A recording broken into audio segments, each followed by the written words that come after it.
পানী নহলি পানী খেতিবিলাকত যদি পানী দিয়া নাযায় তেতিয়াহ'লে খেতিটো বহুত নষ্ট হৈ যায় আৰু আজিকালি কি হৈছে গাঁৱে ভূঞা এই ঘৰে দুৱাৰে ঘৰে পিছে পিছে যিবিলাক নতুন কন্যা আহিছে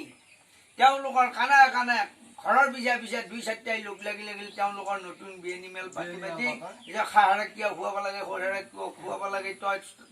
গিৰিয়েৰে চাকৰি কৰি তই এটা কাপোৰ ধুই পেলাই কিয় মৰিব লাগে এনেকুৱাকৈ বিয়নী মেলবিলাক পাতি থাকোঁতে 20 দিনমানৰ পিছত তেওঁলোকে ঘৰতে ঘুমাই থাকি তাৰপিছত আকৌ হস্পিটেলত যাই তেওঁলোকে আকৌ ডেলিভাৰী হ'ল তাৰপিছত ডক্টৰেও ক'লে ৰেষ্ট ল'ব লাগে আৰু এইফালে হাঁহৰ ফালেও বাদ দি তেওঁলোকে ৰেষ্ট ল'ব ধৰিলে আজিকালি বাঢ়ি গৈছে কাৰণ এতিয়া অসমত কোনো ল'ৰা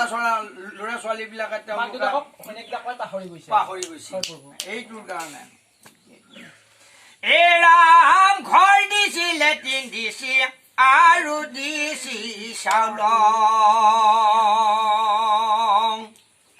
এই মানুহবোৰৰ মাথো ন